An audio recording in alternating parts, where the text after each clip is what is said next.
오늘 우리들에게 주신 하나님 말씀은 이사야 61장 1절부터 3절 그리고 10절의 말씀입니다.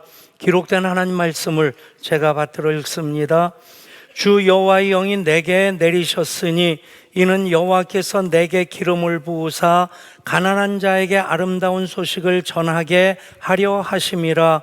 나를 보내사 마음이 상한 자를 고치며 포로된 자에게 자유를, 갇힌 자에게 노임을 선포하며 여호와의 은혜의 해와 우리 하나님의 보복의 날을 선포하여 모든 슬픈 자를 위로하되 무릇 시온에서 슬퍼하는 자에게 화관을 주어 그 죄를 대신하며 기쁨의 기름으로 그 슬픔을 대신하며 찬송의 옷으로 그 근심을 대신하시고 그들이 의의 나무 곧 여호와께서 심으신 그 영광을 나타낼 자라 일컬음을 받게 하려 하심이라.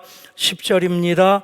내가 여호와로 말미암아 크게 기뻐하며 내 영혼이 나의 하나님으로 말미암아 즐거워하리니 이는 그가 구원의 옷을 내게 입히시며 공의의 겉옷을 내게 더하심이 신랑이 사모를 쓰며 신부가 자기 보석으로 단장함 갖게 하였음이라. 아멘. 오늘 주의 몸인 교회에서 예배하는 예배자인 한 분 한 분을 우리 주님 예수 그리스도 이름으로 축복합니다.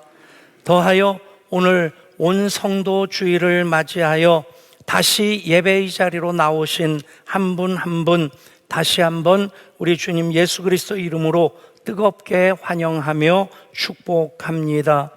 우리는 예배하기 위해 이 자리에 있습니다. 예배가 그 무엇보다 소중하다는 고백이 있고 그 경험으로 살아가고 있는 이들입니다.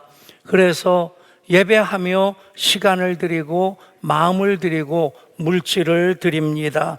그러면 예배 드림이 기쁨이 됨을 모든 예배자는 경험하게 됩니다. 주께와 엎드려 경배드립니다. 주 계신 곳엔 기쁨 가득 무엇과도 누구와도 바꿀 수 없네. 예배드림이 기쁨 됩니다. 예배할 때 예배의 기쁨을 누리지 못한다면 우리의 예배는 초점을 잃은 예배일 수 있을 것입니다. 하나님의 임재와 상관없이 자기 열심으로 드리는 예배일 수 있을 것입니다. 여러분, 입은 모든 옷에 라벨이 붙어 있습니다. 그 라벨에는 옷감의 구성이 어떻게 돼 있고 만든 회사와 나라가 어디고 그리고 세탁을 어떻게 해야 되는지 상세하게 적혀 있습니다. 그런데 참 독특한 라벨을 보았습니다. 이런 것입니다. 세탁 방법 엄마한테 부탁해. 물론 그냥 어느 정도 가정을 이끌어 가시는 주부들 입장에서는 그냥 웬만한 옷 만져보면 어떻게 세탁해야 되는지 정도는 알 수 있을 겁니다.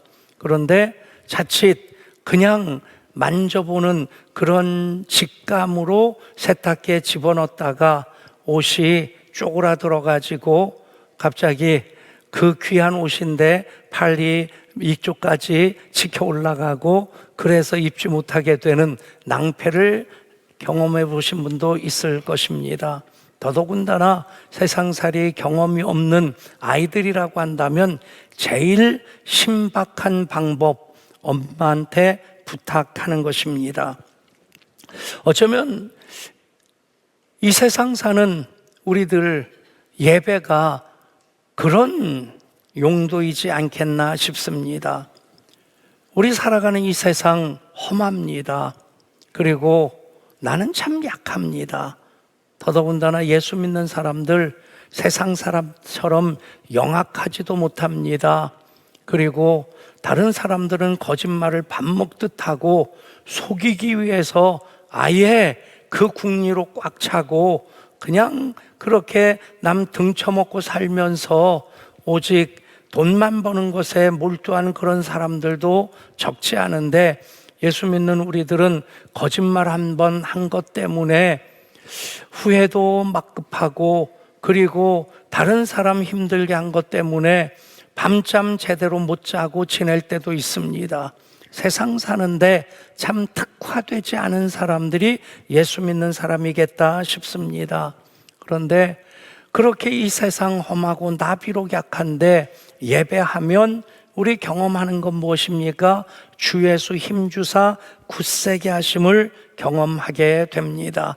예배함으로 우리는 하나님, 나의 하나님이심을 고백할 뿐만 아니라 그렇게 높여 찬양하면서 예배하는 것으로 예배의 구성 요소가 끝나는 것 아닙니다. 내 삶의 모든 문제들을 다 맡겨드리는 것입니다. 그리고 하나님 약속의 말씀을 붙잡고 하나님 이루실 일들을 기대하며 나아갈 때에 우리의 고백은 하나님이 하셨습니다로 귀결되어지게 됩니다. 예배가 기쁨이라면, 예배 드림이 기쁨이 된다는 그 고백을 가진 우리들이라면 왜 예배해야 하는지에 대한 분명한 답부터 있어야만 합니다. 도대체 예배는 무엇이며 왜 우리 그리스도인들은 그토록 예배를 중요시하는 것입니까? 여러분은 왜 이 예배에 참여하고 있습니까? A.W. 토저라고 하는 한 신학자는 이런 말을 합니다. 그리스도인들의 모든 실패는 예배의 영광을 경험하지 못한 데서 기인한다. 어떤 종류의 실패든지 간에 그 실패의 원인은 예배의 영광을 경험하지 못했기 때문이라는 것입니다.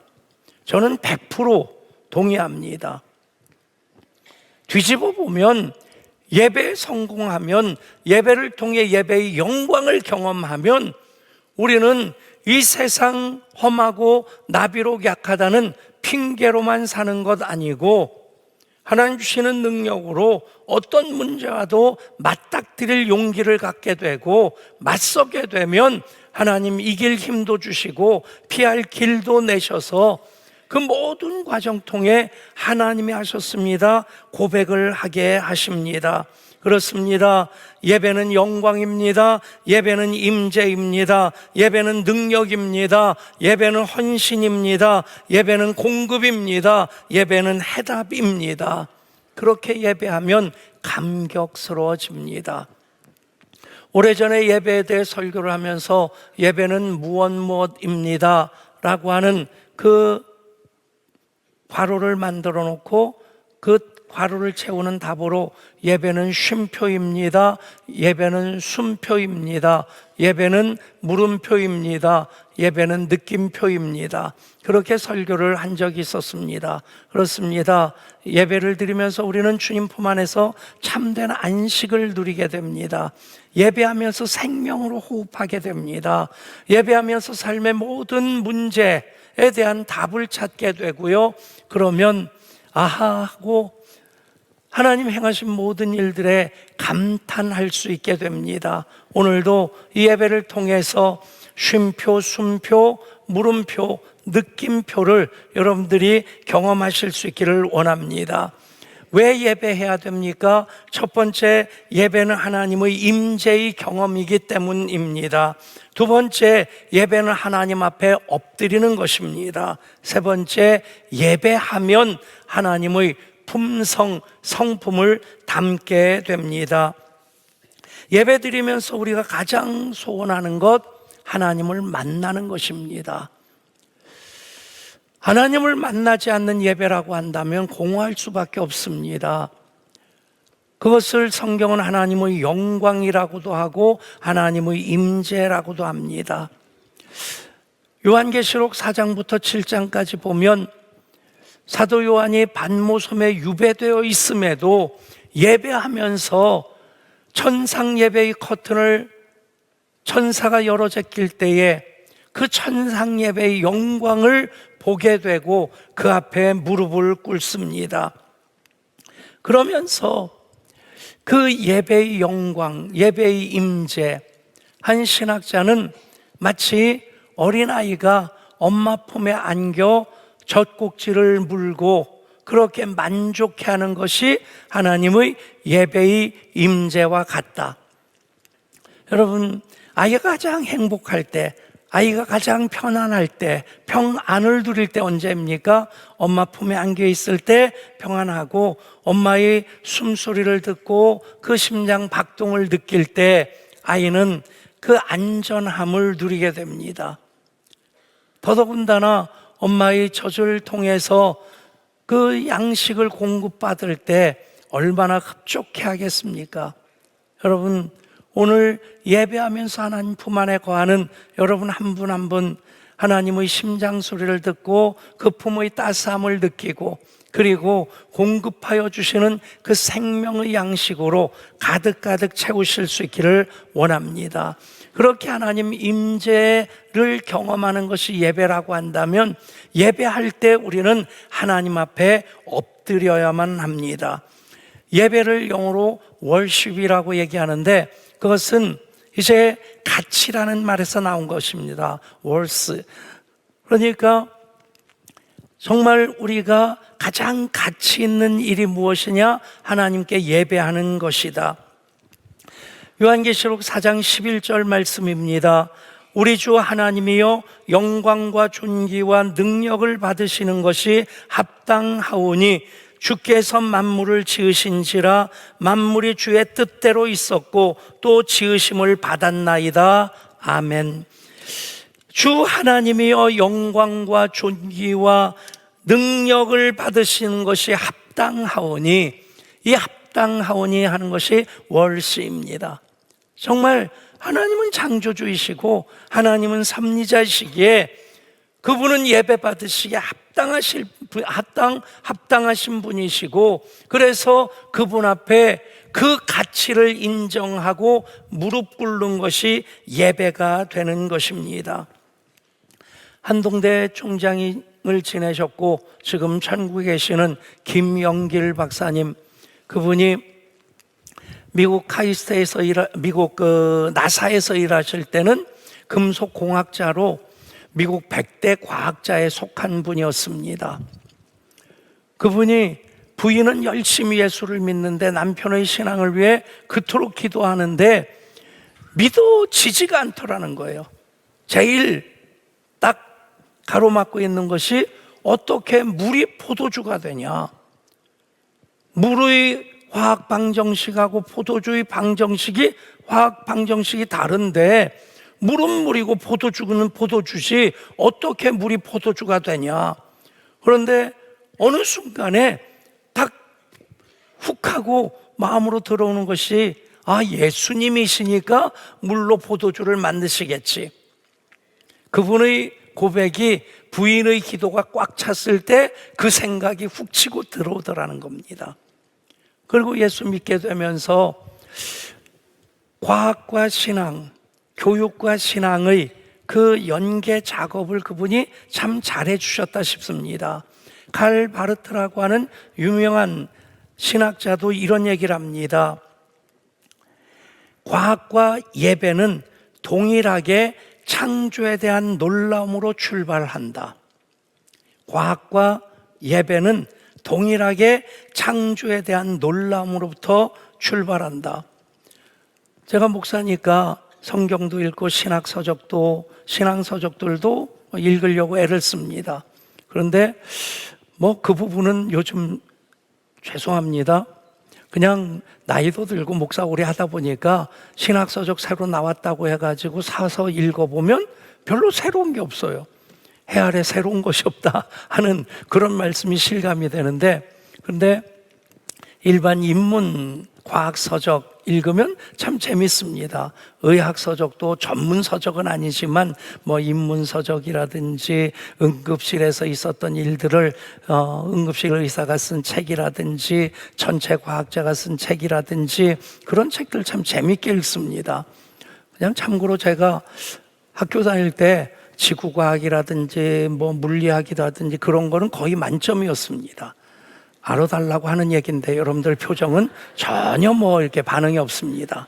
어찌됐든 그 책을 읽을 때마다 목사로서의 직업의식이 발동되는 게 뭐냐면, 어떻게 이런 지식을 가지고 천체를 연구하면서 인체를 연구하면서 지구과학을 연구하면서 예수를 안 믿을 수 있을까? 저는 그게 계속 질문이 되는 거예요. 여러분, 과학으로 다 설명할 수 없습니다. 그 신비와 맞닥뜨려지면 하나님이 하셨구나, 그거 깨닫게 되면 너무 좋을 텐데. 우리나라 응급의학 교수로 의사로 굉장히 유명한 분이 책을 썼어요.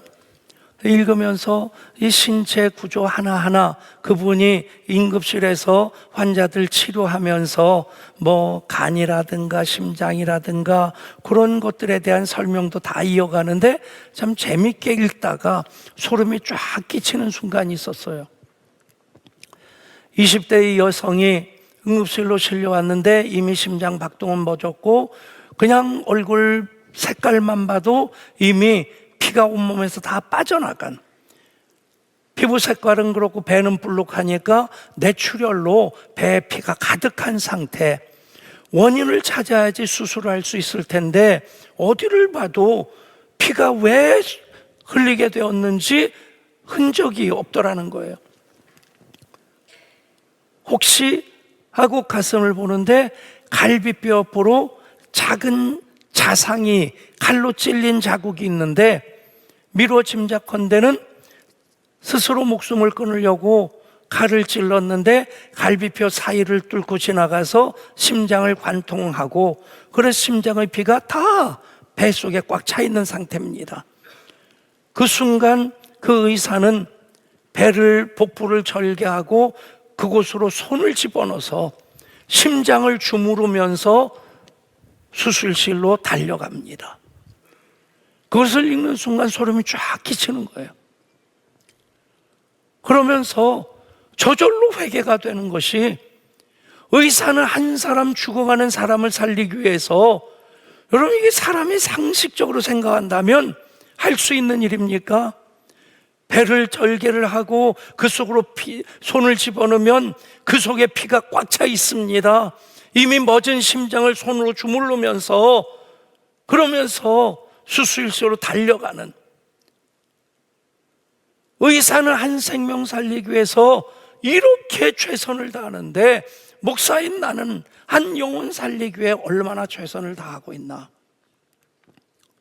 여러분, 그 질문을 우리가, 예배가 하나님의 임재이고 예배는 하나님 앞에 엎드리는 것이라면 우리가 얼만큼 그 하나님의 가치를 인정하면서 영광과 존귀와 능력을 받으시는 것이 합당하오니, 여러분 그렇게 주께와 엎드려 경배하는 모든 예배자 되시기를 축복합니다. 그렇게 예배하면 하나님의 품성을 담게 됩니다. 예배하면서, 예배 열심히 드리는데 부처님 닮아가겠어요? 마음에 닮아가겠습니까? 여러분, 저마다 원하고 바라고 기도하는 것이 있습니다. 여러분 원하는 건 무엇입니까? 로또 당첨되는 것입니까? 바라는 건 무엇입니까? 여러분 사놓은 주식이 폭등하는 것입니까? 기도하는 게 무엇입니까? 여러분 자식 좋은 대학 가는 것입니까? 아닙니다. 예배하면 예배할수록 하나님의 꿈이 나의 비전이 되고 예수님의 성품이 나의 인격이 되고 성령님의 권능이 나의 능력이 되기를 원하고 바라고 기도합니다. 여러분 그렇게 예배하면 정말 놀라운 것이 있습니다. 하나님이 책임져 주십니다. 하나님이 더 좋게 해주십니다. 아니 여전히 문제가 있고 여전히 내가 약한데도 그 가운데서 감사할 수 있고요, 그 가운데서도 찬송할 수 있게 하십니다. 여러분 그게 은혜의 해를 사는 것입니다. 오늘 읽은 본문 이사야 선지자를 통해서 하나님 나라가 이렇게 완성될 것이다 라고 하는 말씀입니다. 그리고 이 말씀을 누가복음 4장에서 예수님이 공생애를 시작하시면서 나사렛의 회당에서 처음 읽으십니다. 누가복음 4장의 말씀 제가 읽습니다. 예수께서 그 자라나신 곳 나사렛에 이르사 안식일에 늘 하시던 대로 회당에 들어가사 성경을 읽으려고 서심해 선지자 이사야의 글을 들이거늘 책을 펴서 이렇게 기록된 데를 찾으시니 곧 주의 성령이 내게 임하셨으니 이는 가난한 자에게 복음을 전하게 하시려고 내게 기름을 부으시고 나를 보내사 포로된 자에게 자유를 눈먼 자에게 다시 보게 함을 전파하며 눌린 자를 자유롭게 하고 주의 은혜의 해를 전파하게 하려 하심이라 하였더라. 책을 덮어 그 맡은 자에게 주시고 앉으시니 회당에 있는 자들이 다 주목하여 보더라. 마지막 말씀 무엇입니까? 이에 예수께서 그들에게 말씀하시되 이 글이 오늘 너희 귀에 응하였느니라. 아멘. 여러분, 흐름이 그런 겁니다. 이사야 선지자를 통해서 하나님 나라를 예언하게 하시고 예수님 오셔서 이 말씀을 선포하셨어요. 예수님이 이 말씀을 이루고자 오셨고 이 말씀이 선포되어질 때 이 글이 오늘 너희 귀에 응하였느니라. 예배하는 자에게 임하게 되는 것입니다. 예배하면 하나님 나라를 경험하게 되고 하나님 나라를 살아가게 됩니다. 그게 은혜의 해입니다. 여러분, 은혜의 해, 예배하면 이것이 하나님 나라구나. 그리고 예배자로 살아가면 이 세상 험하고 나비록 약한 것은 우리가 살아가는 이 세상의 에덴 동산이기에 기본적인 전제입니다. 그런데 그 믿음으로 은혜의 해를 살아가면 하나님이 우리의 생각보다 더욱 넘치도록 기도보다 더 좋게 응답해 주십니다. 저는 그것이 제 목회 여정이라고 고백할 수 있고 우리 교회 26년 여정이라 고백할 수 있습니다. 은혜의 해를 살아가는 것, 예배자에게 주시는 특별한 복입니다. 마음이 상한 자 얼마나 많습니까? 이 세상 살면서 사람들 그 무엇 붙잡고 삽니다. 명예를 붙잡은 자, 재정을 붙잡은 자, 권력을 붙잡은 자. 그런데 붙잡으면 붙잡을수록 어떻게 됩니까? 붙잡힘을 당합니다. 돈이 많으면 돈이 많을수록 더 욕심 많아지고요. 권력이 높아지면 높아질수록 더 어깨에 힘이 들어가고 어느 순간 그것 소유하면 자유하고 평안할 것 같았는데 어느 순간 그것의 노예가 돼버리더란 것입니다.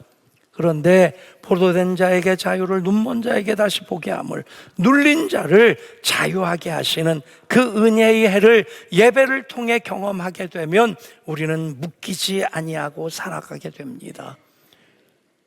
제 친구 목사님이 전방 철책에 근무했는데 그 근무하다가 한 병사가 쓰러졌다는 거예요. 그리고 나서 하는 말이 철책 앞에 하얀 소복을 입은 사람이 나타났다. 그리고 나니까 흉흉한 소문이 떠도는데 거기서 월복하던 사람이 총에 맞아 죽었다. 그래서 그 혼령이 찾아오는 거다. 소복 입은 사람은 그 사람 아내일 거다. 그러니까 그 초소에는 아무도 가려고 하지 않는다는 거예요.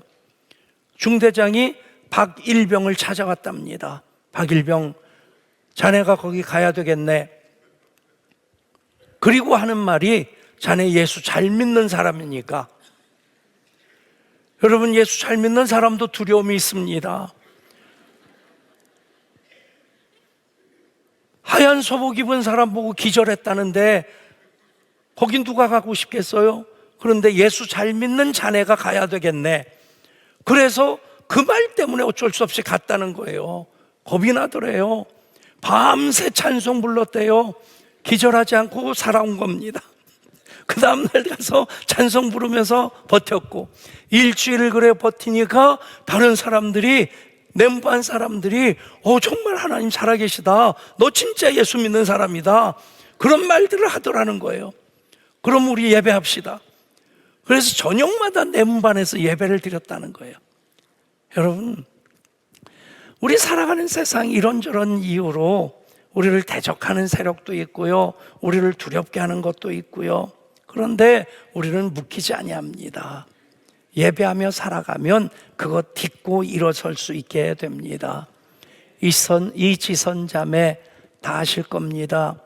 우리 교회도 이지선 권사님 계시고 이지선 집사님 계신데, 이 이지선은 2007년 7월 30일 이화여대 4학년 일때 도서관에서 공부하고 있는데, 오빠가 여동생 데리러 학교에 왔고, 그 경차 뒷자리를 타고 집으로 가는 도중에 신호 대기에 걸려 있는데 음주 운전을 하던 대형차가 뒤에 와서 받은 겁니다. 차에 불이 났고 오빠가 차문을 열고 지선이를 끄집어내는데 이미 온몸에 불이 붙어 있었고, 누군가가 달려와서 물을 끼얹었는데 칙 하는 소리와 함께 수증기가 피어오르더라는 거죠. 55% 3도 화상, 7개월 동안 입원해 있으면서 11번 목숨을 건 수술을 하고 40번 피부 이식 수술을 하고, 그리고 퇴원해서 지선자매가 미국에 가서 박사학위까지 받고 돌아와서 한동대 교수로 지금 재직하고 있습니다. 그 지선자매가 이렇게 말합니다. 살아남는 것은 죽는 것보다 훨씬 1000배, 10,000배는 힘들었습니다. 그 귀한 삶을 동정하지 마십시오. 넘겨짚지도 마시고 오해하지도 말아 주십시오. 우리는 세상에 정말 중요하고 영원한 것이 무엇인지 아는 사람들입니다. 생명이 얼마나 소중한 것인지, 사랑이 얼마나 따뜻한 것인지, 절망이 얼마나 사람을 죽이는 것인지, 희망은 얼마나 큰 힘이 있는 것인지, 행복은 얼마나 가까이 있는지, 정말 세상에 부질없는 것이 무엇인지, 기쁨과 감사는 얼마나 작은 것에서부터 시작되는지 우리는 그것을 알고 있는 사람들입니다. 아무리 힘들 때에도 여기가 끝이 아니다, 내게 희망이 있다는 하나님 말씀이 들려와 참을 수 있었어요. 분명히 저를 살려주신 섭리가 있을 테니까요. 그러면서 그녀는 누군가 제게 물었습니다. 예전의 모습으로 사고 나기 전 그 자리로 되돌려 준다면 어떻게 하겠냐고.